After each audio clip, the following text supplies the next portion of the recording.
ہے تو کھانا کھانے کا جب ارادہ کریں تو اپنے ہاتھوں کو دھل لے اور منہ سے کلی کر لے، یعنی منہ کی صفائی کر لے، کلی کر لے۔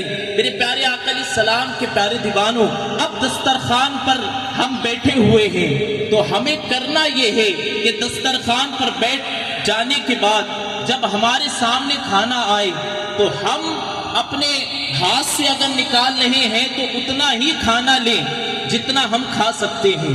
اور آپ دیکھیں جب ہم نے کھانا لے لیا تو اب سب سے پہلے جو ہمیں کام کرنا ہے وہ پہلے پانی پینا ہے۔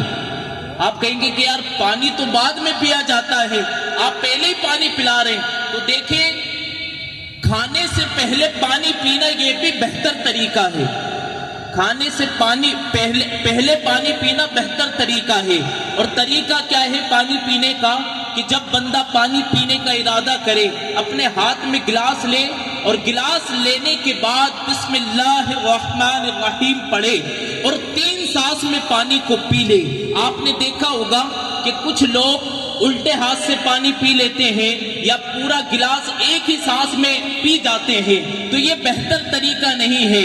جو سنت کے مطابق بتایا گیا وہ یہ ہے کہ سیدھے ہاتھ سے پانی پیا جائے اور 3 سانس میں پیا جائے۔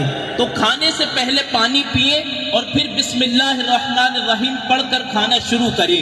میرے پیارے آقا علیہ السلام کے پیارے دیوانوں، آپ دیکھیں کہ جب ہمارے سامنے کھانا ہوتا ہے اور اگر سالن کے اندر بوٹیاں ہیں اور بوٹی ہمارے سامنے نہیں بلکہ آگے کی طرف ہے تو انسان اس کی طرف ہاتھ بڑھاتا نظر آتا ہے، لیکن طریقہ یہ ہے کہ اپنے سامنے جو حصہ ہے، اپنے قریب کا جو حصہ ہے، اس قریب والے حصے سے کھانا کھایا جائے۔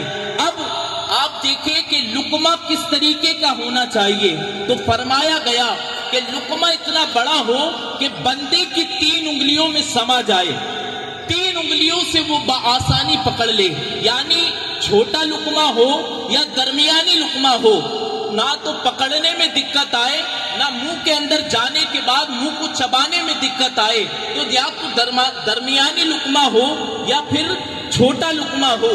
اس سے کیا ہوگا کہ جب انسان چھوٹے لقمے کھاتا ہے تو آپ نے دیکھا ہوگا کہ کبھی کبھی ہم اگر بڑے لقمے کھاتے ہیں تو منہ کے اندر جانے کے بعد اس کی اچھی طرح سے چبائی نہیں ہو پاتی، جس کی وجہ سے کبھی کبھی روٹی کے بڑے بڑے ٹکڑے ہمارے حلق سے نیچے اتر کر ہمارے معدے میں چلے جاتے ہیں اور پھر دانتوں کا کام آنتوں کو کرنا پڑتا ہے۔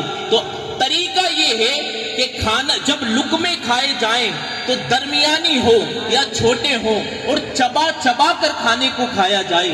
میرے پیارے آقا علیہ السلام کے پیارے دیوانوں، اور آپ کو ایک عمل اور بتا دوں جو ہم نے کتابوں میں پڑھا ہے، اپنے بزرگوں سے سنا ہے کہ کھانا کھانے سے پہلے اگر بندہ کوئی نمکین چیز چکھ لے یا نمک چکھ لے تو فرمایا گیا کہ اگر کوئی بندہ کھانا کھانے سے پہلے نمک چکھے اور کھانا کھانے کے بعد نمک چکھے تو اللہ تبارک و تعالی اس کو 70 بیماریوں سے شفا عطا فرمائے گا، اپنی امان عطا فرمائے گا۔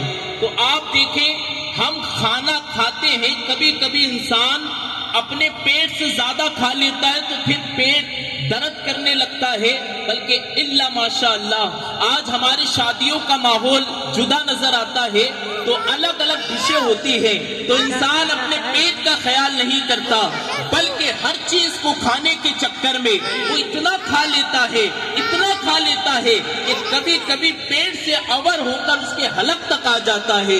تو اپنی جانوں پر ظلم نہ کریں، یہ کھانا اللہ کی نعمت ہے تو اسے نعمت سمجھ کے کھائیں اور اتنا ہی کھائیں جتنا جینے کے لیے کافی ہو۔ اسی لیے فرمایا گیا کہ اپنے پیٹ کے 3 حصے کیے جائیں، 3 حصے، پہلا حصہ پانی کا ہو، دوسرا حصہ کھانے کا ہو اور تیسرا حصہ جو آکسیجن لیتے ہیں ہم جسے ہوا کہا جاتا ہے اس کا ہونا چاہیے۔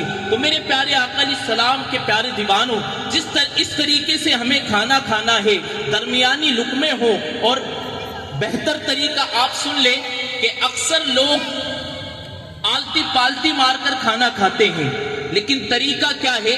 بہتر طریقہ یہ ہے کہ ایک زانو کو بچھا دیا جائے اور ایک زانو کو کھڑا کیا جائے، یعنی سیدھا پیر کھڑا کر لے اور الٹا پیر بچھا دیں اور پھر کھانا کھایا جائے۔ اس کا فائدہ میں آپ کو بتا دوں، آج آپ نے ایک بیماری کا نام سنا ہوگا جسے اپنڈکس کہا جاتا ہے۔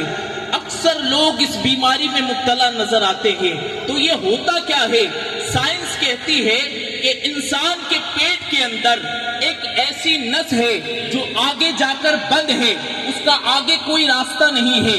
جب انسان پالتی مار کر کھانا کھاتا ہے تو وہ کھانا جب کھاتا ہے تو کھانے کے چند ذرات اس نس کے اندر چلے جا کر جمع ہو جاتے ہیں، کیونکہ جب آلتی پالتی مار کر کھائے گا تو نس کا منہ کھلا رہے گا، نس کھلی رہے گی، اور جب زانوں کو سمیٹ لے گا، سیدھا پیر کھڑا کرے گا تو اس طرف کا حصہ دب جائے گا۔ جب پیر کھڑا ہوگا ہمارا تو پیٹ کا حصہ دب جائے گا، جس کی وجہ سے وہ نس کا معاملہ بھی دب جائے گا۔ لیکن جب آلتی پالتی مار کر کھانا کھاتے ہیں تو ننھے ذرات اس میں جا کر جمع ہو جاتے ہیں، اور ایک وقت ایسا آتا ہے کہ وہ جو کھانا جس کے لیے آگے جانے کا کوئی راستہ ہی نہیں ہے، پھر وہ کھانا سڑنے لگتا ہے، نس کے اندر سڑنے لگتا ہے تو پیٹ میں درد شروع ہوتا ہے اور انسان پیٹ کے درد میں مبتلا ہو کر بیمار بن جاتا ہے۔ تو میرے آقا علیہ السلام کے پیارے دیوانوں، طریقہ یہی ہے کہ انسان سیدھا پیر کو کھڑا کرے اور الٹا پیر بچھا دے۔ اس طریقے کے کھانا کھائے گا تو کبھی انشاءاللہ اس کو اس بیماری کا سامنا کرنا نہیں پڑے گا۔ تو میرے آقا علیہ السلام کے پیارے دیوانوں، ہم نے اگر کھانا کھا رہے ہیں اور کھانا کھا لیا، اب کھانا کھانے کے بعد اکثر لوگ یہ کرتے ہیں کہ یوں ہی دسترخوان اٹھا کر چلے جاتے ہیں، نہ ہاتھ دھوتے ہیں، نہ پیر دھوتے، نہ ہاتھ دھوتے، نہ کلی کرتے ہیں۔ تو ہوتا کیا ہے کہ جس کی وجہ سے ہمارے انگلیوں کے اندر سالن لگ جاتا ہے۔ تو میرے آقا علیہ السلام نے اس کا بھی خیال فرمایا۔ حضور نے فرمایا صلی اللہ علیہ وسلم نے کہ کھانے سے پہلے ہاتھ دھونا اور کھانے کے بعد ہاتھ دھونا یہ برکت کا باعث ہے۔ اگر برکت چاہتے ہو تو کھانے سے پہلے بھی ہاتھ دھو، اور جب کھانا کھا لو تو کھانے کے بعد بھی ہاتھ دھو۔ اب اس کا ایک فائدہ اور گنا دوں، اپنی بات کو ختم کروں۔ آپ نے دیکھا ہوگا اکثر ہم جب رات کا اگر کھانا کھا رہے ہیں اور اس کے اندر چکناہٹ والا کھانا ہے اور ہم نے ہاتھ کو نہیں دھویا تو اس کی حکمت یہ ہے کہ حضور اپنی امت سے کتنی محبت فرماتے ہیں۔ حضور نے کھانا کھانے کے بعد ہاتھ دھونے کا حکم کیوں دیا؟ تو آؤ سنو، پتہ یہ چلا کہ انسان اگر بنا ہاتھ دھوئے، کھانا کھانے کے بعد بنا ہاتھ دھوئے اگر سو جائے گا تو کچھ ایسے موذی جانور اس کے ہاتھ پر اپنی زبان لگائیں گے، اپنا ٹنگ لگائیں گے۔ اگر کوئی زہریلا جانور اس کے ہاتھ پر کاٹ گیا تو وہ بیماری میں مبتلا ہو سکتا ہے، یا کسی ایسے عذاب میں جو ایسے زہر کے اندر مبتلا ہو سکتا ہے کہ پھر اس کو ڈاکٹروں کا سامنا کرنے کی نوبت آ سکتی ہے۔ تو بڑی عظیم سنت ہے کہ اگر ہم کھانے سے پہلے بھی ہاتھ دھوئیں اور کھانے کے بعد بھی ہاتھ دھوئیں تو آقا علیہ الصلوۃ والسلام کی سنت پر عمل کریں گے تو یہ برکت کا باعث بھی بنے گا اور ہم بیماری سے بھی بچتے نظر آئیں گے۔ میرے پیارے آقا علیہ السلام کے پیارے دیوانوں، یہ میری مختصر سی بات تھی جو میں نے کتاب سے پڑھ کر آپ کو سنائی ہے اپنے الفاظ کے جامع میں۔ اللہ کریم کی بارگاہ میں دعا ہے کہ ہمیں سنت کے مطابق اللہ کھانا کھانے کی توفیق عطا فرمائے اور کھانا کھانے کے بعد اللہ کی عبادت کرنے کی توفیق عطا فرمائے۔ آئیے سب مل کر استغفار پڑھ لیتے ہیں، اللہ رسول کو گواہ بنا کر کہ اگر میرے کہنے میں، آپ کے سننے میں کوئی غلطی ہوئی ہو تو اللہ اپنے حبیب کے صدقے معاف فرمائے۔ آئیے مل کر پڑھتے ہیں استغفر اللہ ربی من کل ذنب واتوب الیہ، لا الہ الا اللہ محمد رسول اللہ۔ السلام علیکم ورحمۃ اللہ۔